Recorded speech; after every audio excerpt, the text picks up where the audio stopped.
pero no me voy a prestar a tus payasadas. ¿A las mías? Sí, yo le doy desde aquí un saludo al presidente Pedro Castillo, a la compañera Betsy Chávez, a todos los muertos caídos por la dictadura. Estas introducciones fascistas que son de odio, que son de terruqueo, que no son democráticas, Raúl Noblecía no se presta a este circo. No soy tu payaso. No soy tu payaso. Bueno, si usted se cree payaso es su problema, señor. Puede retirarse. Uno se desnuda solito. Temporalmente el Congreso de la República e instaurar un gobierno de emergencia excepcional en el más breve plazo a elecciones para un nuevo Congreso con facultades constituyentes para elaborar una nueva Constitución en un plazo no mayor de 9 meses. Bueno, eso es lo que pasó ese 7 de diciembre y ahora estamos presenciando una absoluta coordinación ¿para qué? Para liberar a Pedro Castillo. Yo tengo acá, yo no soy abogada, pero he investigado mucho hoy día y tengo todos los puntos que respaldaron la sentencia del expresidente, ¿no? Que hoy día está preso por golpista. Raúl Noblecía sí es abogado, ha sido candidato a la segunda vicepresidencia por Podemos Perú, también postuló al Senado, lamentablemente no pasó la... ¿Cuál es mi cámara? Esa, ¿no? Ya, perdón. Y no pasó la valla. Pero está aquí, por supuesto, es un actor político y el señor Elio Riera también ha sido candidato, tampoco pasaron la valla en Alianza para el Progreso y hoy quiere ser alcalde de Lima. Así que le doy la bienvenida a ambos. Señor Noblecía, ¿cómo está usted? Bien, antes de empezar, ¿cuál es mi cámara? ¿Cuál es esta? Antes de empezar voy a terminar. Mira, Milagros, con el respeto, pero sobre todo a los que nos están escuchando. Yo sé que estamos en julio, pero no me voy a prestar a tus payasadas. ¿A las mías? Sí, yo le doy desde aquí un saludo al presidente Pedro Castillo, a la compañera Betsy Chávez, a todos los muertos caídos por la dictadura. Estas introducciones fascistas que son de odio, que son de terruqueo, que no son democráticas, Raúl Noblecía no se presta a este circo. No soy tu payaso. No soy tu payaso. Bueno, si usted se cree payaso es su problema, señor. Puede retirarse. Uno se desnuda solito. Señor Noblecía, muy bien, quiere hacer show, hace show. ¿Por qué Noblecía se va así? Porque no tiene argumentos. Porque él, que dice no es un payaso y que cree que la política peruana es un circo, hace ese tipo de espectáculos. O sea, no puede enfrentar a una mujer. Además es misógino, absolutamente. Porque él sí pelea, ¿no? Y es bravucón con los hombres, pero no soporta a las mujeres. Noblecía siempre ha sido un hombre misógino, odia a las mujeres.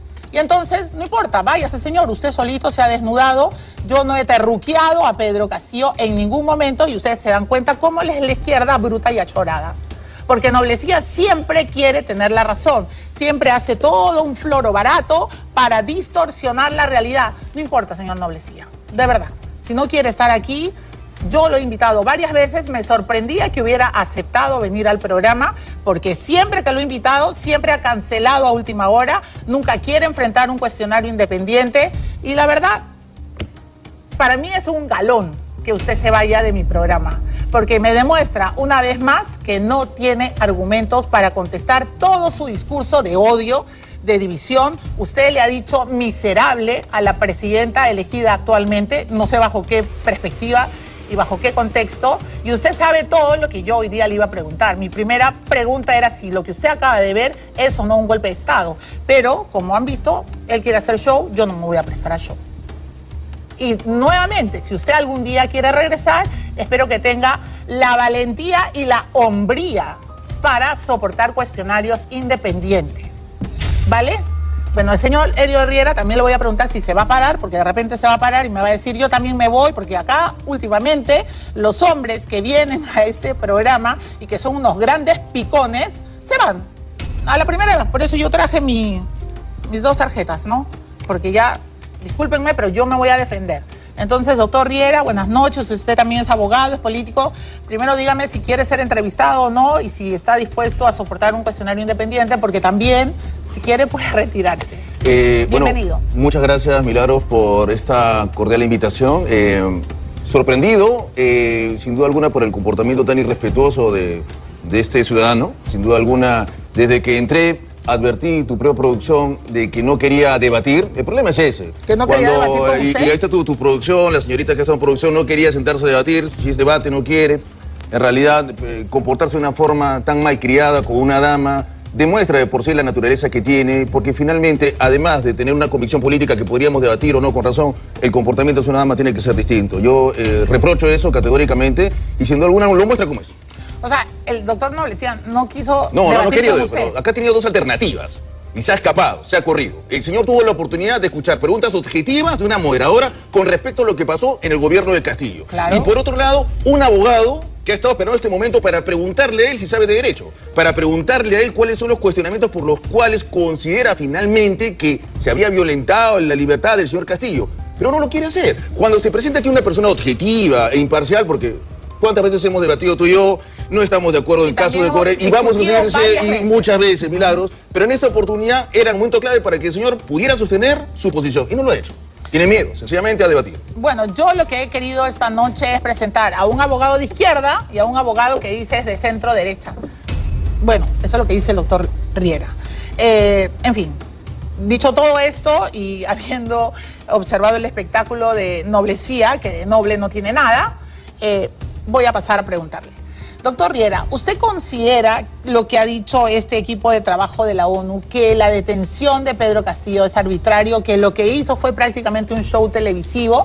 O sea, ¿está de acuerdo con la recomendación que, entre otras cosas, exige la liberación inmediata del exgobernante? La Carta de las Naciones Unidas lo que puede proponer es resolver conflictos en este caso con países. Este informe tiene una naturaleza no vinculante, podría ser considerado una opinión consultiva, pero de ninguna manera genera algún tipo de vinculación con respecto al Estado peruano. Entonces, sorprende mucho, yo considero que es irresponsable el hecho de que puedan emitir un informe con tan poco análisis y desconocimiento justamente de la norma procesal peruana y por el contrario, con un tema más ideológico, pretendan sostener que corresponde a la liberación de una persona. Pero a ver, este grupo de trabajo considera que fue absolutamente arbitraria la privación de libertad de Pedro Castillo porque, para empezar, creen que fue un acto político lo que él hizo en la televisión.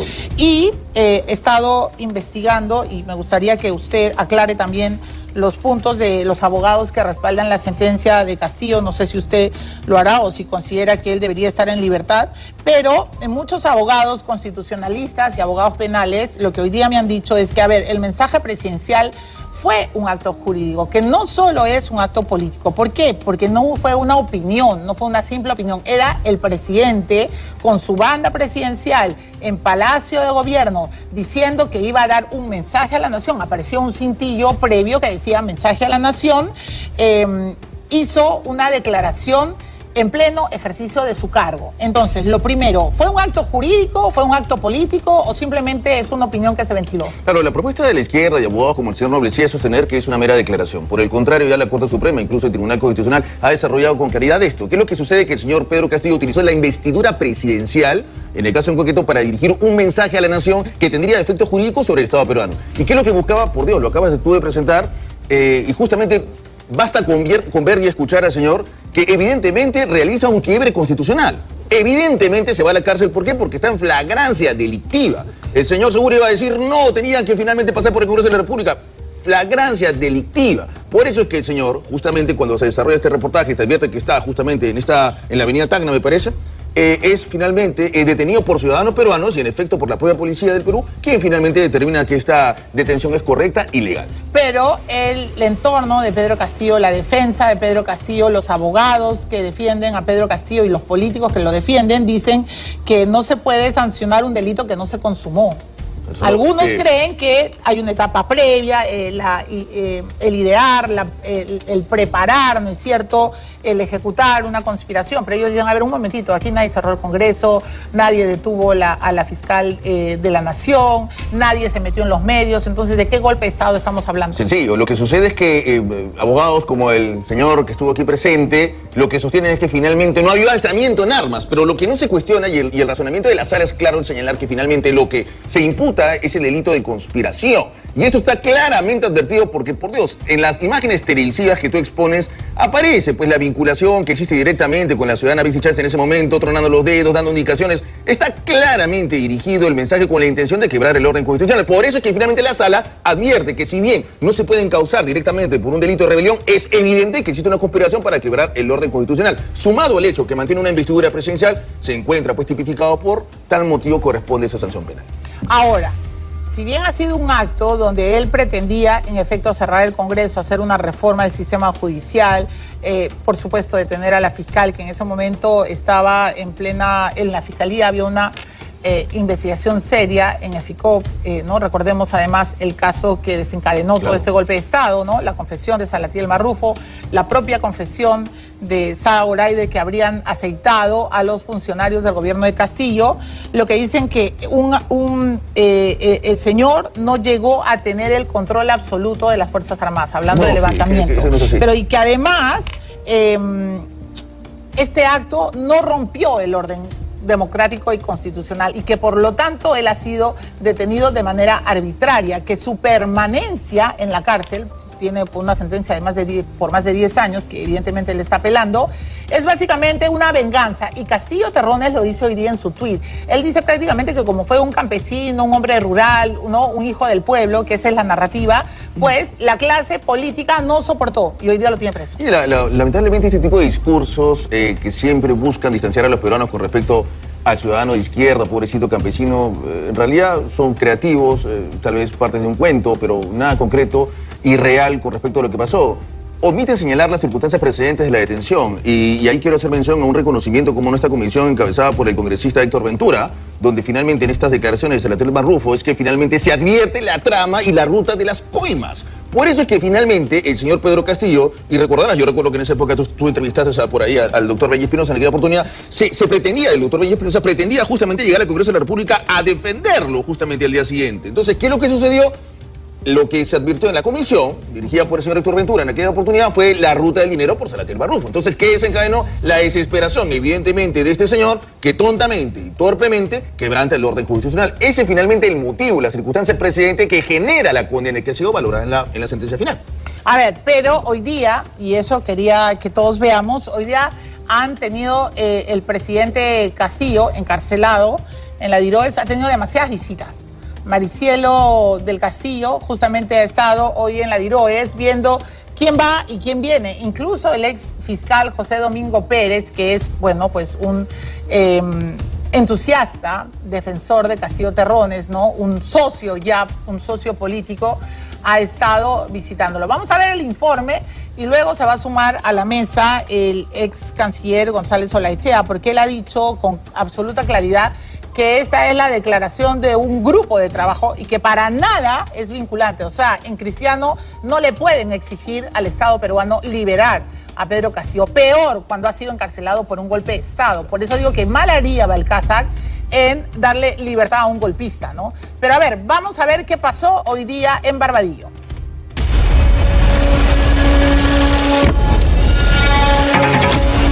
Fuera de las cuatro paredes donde cumple su condena el expresidente golpista Pedro Castillo, simpatizantes, defensores, entusiastas y hasta guías espirituales desfilaron uno tras uno, todos en la cola para visitar al expresidente preso, tras darse a conocer la declaración del grupo de trabajo sobre la detención arbitraria de las Naciones Unidas respecto a su detención. Castillo, libertad, lo esperamos hace más de 3 años. Posando para la foto, al costado de Carlos Torres Caro, el entusiasta abogado de Pedro Castillo, estuvo Luis Basalar, una de las primeras visitas matutinas del sombrero en Barbadillo. ¿Ha venido a visitar al expresidente Castillo? Lo he venido a visitar, como todo el Perú sabe, soy su director espiritual. Él también se confesó. ¿Se confiesa con usted? Bastantes veces. Hoy día. Sobre todo. ¿Cuáles serán los pecados que Pedro Castillo le confiesa a Luis Basalar? Lo que sí nos confesó fue el mensaje que le llevó y por encargo de quién. Le he traído un mensaje explícito de alguien explícitamente poderoso y él ha tenido a bien a recibirlo y aceptarlo. Ayer estuve con alguien importante. ¿Quién? Con el presidente Balcázar. Creo que por ahí van los tiros, ¿no? Los tiros y las coordinaciones bajo intermediarios son un hecho. ¿Qué mensaje recibió Pedro Castillo del presidente José María Balcázar? Lo cierto es que el pronunciamiento del equipo de la ONU fue emitido el 4 de junio y hoy, a días de la salida del gobierno Balcázar, recién es difundido. Señor Domingo Pérez, ¿cómo está? José Domingo Pérez reaparece, con otro semblante. Ya no es el mismo que aparecía apasionadamente hace unas semanas en los mítines de Juntos por el Perú, pidiendo la excarcelación del submarino. Hoy, cabizbajo, pide la libertad de Castillo así. Doctor Domingo, ¿qué pudo hablar con el expresidente Castillo? Encuentra positivo este pronunciamiento de Naciones Unidas. Lo que tiene que hacer el Estado peruano es seguir las recomendaciones, opiniones y solicitudes de Naciones Unidas a través de este comité que ha declarado de que la detención del presidente Pedro Castillo y lo que sucedió después de lo mismo ha sido atentatorio y violatorio a sus derechos. Disolver temporalmente el Congreso de la República. Lo que ocurrió ese domingo fue público, un mensaje de difusión nacional, donde Pedro Castillo, temblando, anunciaba el golpe para luego huir. Pero él prefiere omitir su actuar y contradictoriamente se encuentra satisfecho. El presidente está satisfecho de cómo se está encaminando la defensa en el plano internacional. Así es que a Balcázar le pedimos que acelere el proceso de la libertad del presidente. Una libertad que se busca bajo un pronunciamiento de la ONU no vinculante para el Estado peruano, por lo que se descarta que pueda utilizarse como sustento para un eventual indulto presidencial. Pero los castillistas y su líder prefieren hacer caso omiso. O sea, tengo que decirlo, pero es impresionante la narrativa de la izquierda, porque ellos están diciendo la ONU exige liberar a Pedro Castillo y que sea rápido, que sea hoy mismo, ¿no? Un poco más y van y le abren la puerta. Perdónenme, pero no es la ONU. O sea, vamos a darle la bienvenida a Javier González Olaechea Franco, que además ha sido es un politólogo, es internacionalista, pero ha sido un extraordinario canciller que en la OEA puso los puntos sobre las CIES, ¿no es cierto? Y ahora tengo que darle la bienvenida porque él ha dicho con mucha claridad que el pronunciamiento de un grupo de trabajo es una opinión y no un fallo internacional. ¿Cómo está, doctor González Olaechea? Bienvenido. Primero, bienvenido a Panamericana. Entonces, hoy día, tanto Pedro Castillo Terrones como, Zunini y toda la gente de Juntos por el Perú, el propio Roberto Sánchez, el ex candidato, y abogados han dicho se tiene que liberar a Pedro Castillo porque ha sido arbitraria su detención, porque él está injustamente detenido, porque es un secuestrado. Y la ONU lo acaba de decir. Quiero que los peruanos escuchemos su opinión como ex canciller. En primer lugar, buenas noches, doctor Riera. Buenas noches, doctor. Buenas noches, doctor. Acepta en nombre de toda tu teleaudiencia un desagravio que me permito ofrecerte, porque los comportamientos que hemos observado hace unos minutos merecen un rechazo. Ahí queda. Gracias. ¿Qué es lo que ha dicho el grupo de trabajo? El grupo de trabajo sobre detención arbitraria, que forma parte de la Comisión de Derechos Humanos de las Naciones Unidas, una comisión que está compuesta por todos los países del mundo, y el grupo de trabajo emite una opinión, no es un fallo, es una opinión. El texto, si uno lee el texto de 19 páginas, y cuyo resumen yo he hecho una opinión acotada y preliminar en la mañana, es muy claro porque en primer lugar hay una clara orientación política. Cuando se afirma que hay una detención arbitraria, se omite de una forma muy, digamos, tendenciosa, que solamente se puede, en primer lugar,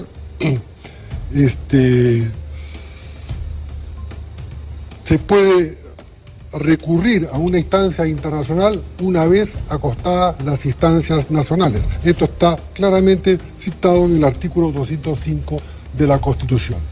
En segundo lugar, la opinión no es vinculante, porque esta comisión no tiene un carácter jurídico. Está compuesta por muchos países que se eligen, son 44 o 47 los miembros, de acuerdo a un sistema rotatorio. Y es una comisión que pretende muchas veces promover la promoción y cautela de los derechos humanos, pero que la han integrado países como 5 mandatos casi consecutivos como Cuba, por ejemplo. En su momento, bajo el régimen del señor Hugo Chávez, Venezuela también fue parte de este consejo elegido entre los 193 países.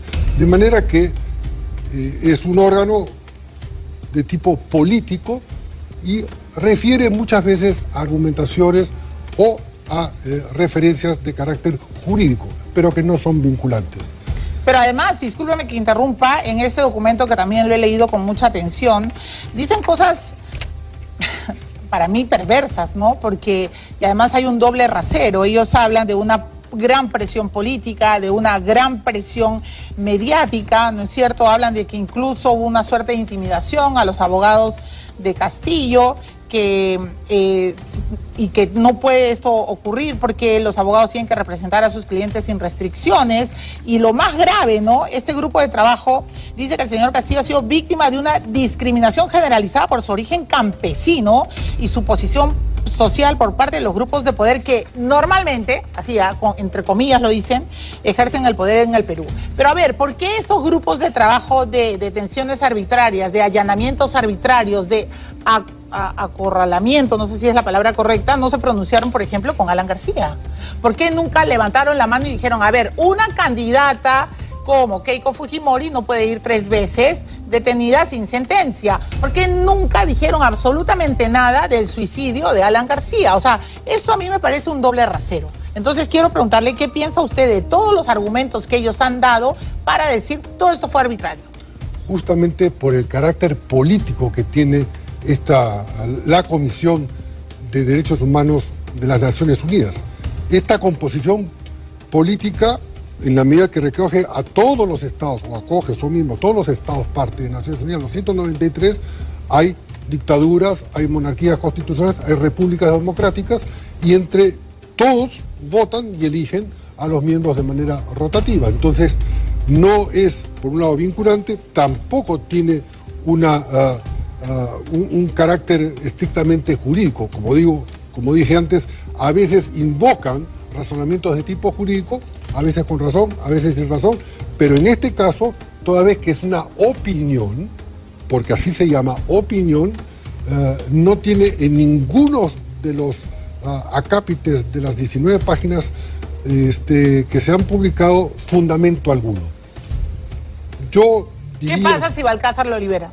Bueno, yo creo que el señor presidente de la República no ha leído el informe, porque estuve previamente... ¿Cómo que no va a haber leído? Rápidamente ha dicho esto cambia todo el marco jurídico. Justamente por eso, porque siendo un ex magistrado de más de 25 o 30 años de trayectoria, y lo digo con el respeto a la investidura institucional, sabe perfectamente que no puede una opinión generar un derecho. O sea, cambiar el marco jurídico, como él ha sostenido en la televisión. Doctor Riera, ¿qué pasa si el presidente Balcázar libera a Pedro Castillo con este San Benito de ahora la ONU ha cambiado el marco jurídico, ahora tenemos que repensar y pensar que antes del 28 de julio de repente sí lo podemos liberar? Solo eso le falta decir. Considero que podría estar expuesto a una sanción de tipo penal porque estaría guiando finalmente la posibilidad de realizar un indulto bajo una opinión consultiva que no genera ningún tipo de efecto vinculante con respecto al Estado peruano, pero lo más importante, porque estaría omitiendo los requisitos ya establecidos por la Comisión de Gracias Presidenciales para poder coactuar con los indultos. ¿Cuáles son? Por ejemplo, tomar en cuenta que sea una sentencia confirmada en 2 instancias, tomar en cuenta el estado de salud, haber agotado todos los medios necesarios para que finalmente se pueda satisfacer la vía ordinaria, lo cual no ha pasado. La única forma jurídica que pueda hacer el presidente Balcázar para poder indultarlo, jurídicamente hablando, sin exponerse a un proceso penal, evidentemente, donde podría haberse preso por eso, es justamente que el señor Pedro Castillo, que no lo va a hacer, se desista de sus medios impugnatorios. No lo va a hacer, evidentemente. Y como no lo va a hacer, eso genera la obligación de que tenga que esperarse que acabe toda la vía ordinaria y constitucional para que recién el presidente pueda aplicar a esta vía, que es la vía del indulto. Ex canciller González Olaechea, en una sola línea, todo esto es una estrategia política internacional, porque además Castillo Terrones celebra, ¿no?, el marco jurídico internacional para obligar a Balcázar que le abra la puerta, para obligarlo a que le dé libertad. En primer lugar, nadie puede obligar a un presidente de la República a tomar una decisión. Pero conociendo el sistema internacional, después de haber tenido 20 años o más de experiencia trabajando en él, el sistema de Naciones Unidas, este tipo de documentos, en este caso opinión, subrayo la palabra opinión, no surgen de la nada. Hay evidentemente un cordón umbilical con quienes pudieran sentirse afectados en sus derechos. Y claro está que todo el mundo puede, toda persona puede considerarse que sus derechos son afectados. Pero en este caso muy puntual, yo quiero referirme al artículo 45 de la Constitución y quiero leer expresamente para no equivocarme. El poder del Estado emana del pueblo. Quienes lo ejercen lo hacen con las limitaciones y responsabilidades que la Constitución y las leyes establecen. Ninguna organización, persona, Fuerza Armada, Policía Nacional o sector de la población puede arrogarse el ejercicio de ese poder. Hacerlo constituye rebelión o sedición. ¿Y por qué se califica esta opinión de este grupo de trabajo de un secuestro? Pues básicamente se equivoca y lo hace de forma tendenciosa, porque no hubo una detención ilegal. La Constitución, el artículo 46... Pero ellos dicen que ha sido arbitraria esa justamente, detención. Por eso cito, la Constitución es clara. Ninguna autoridad debe obediencia a un gobierno usurpador. Artículo 46. De manera que el hecho de detenerlo en flagrancia, cosa que también ha sido calificado por el Tribunal Constitucional previamente a lo sucedido, lo provocado por el señor presidente constitucional, el señor Terrones, básicamente el Tribunal Constitucional ha dicho con toda claridad que debe haber dos circunstancias, y quiero leerlas. Tengo que terminar, por favor. Bueno, básicamente no le da la razón, porque el Tribunal Constitucional dice dos elementos indispensables: la inmediatez temporal, el delito se está cometiendo o acaba de cometerse, que es el caso. Correcto. Y la inmediatez personal, el presunto autor está directamente vinculado con el hecho de la presencia, los objetos y las huellas y evidencias, que es el caso, que es básicamente lo que yo he resumido en un informe preliminar y acotado hoy en la mañana. Muchas gracias, ex canciller Javier González Olaechea Franco, porque además yo creo que en este momento hay que ser muy preciso y muchas gracias, doctor Elio Riera. Le agradezco además por su talante democrático. Yo siempre que lo invito y le digo, ¿usted está dispuesto a debatir? El doctor Riera dice, con quien quieras, porque yo creo que en democracia uno sí puede debatir. Yo creo que en democracia, si uno tiene una opinión de izquierda, uno de centro y uno de derecha, tranquilamente se pueden sentar en una mesa y debatir. Yo quisiera adherirme también a ese desagravio que te mereces como ser humano, como dama, y que evidentemente nosotros los profesionales no podemos dejar pasar. El comportamiento de este personaje tiene que ser advertido, porque sin duda alguna no se puede permitir que este tipo de personas pueda llegar a la política o pueda representarnos a nosotros los abogados. Ya saben, señores, cómo es el señor Noblecillo. Bueno, muchas gracias, doctor Riera, muchas gracias, señor González Olaechea. Bienvenido siempre.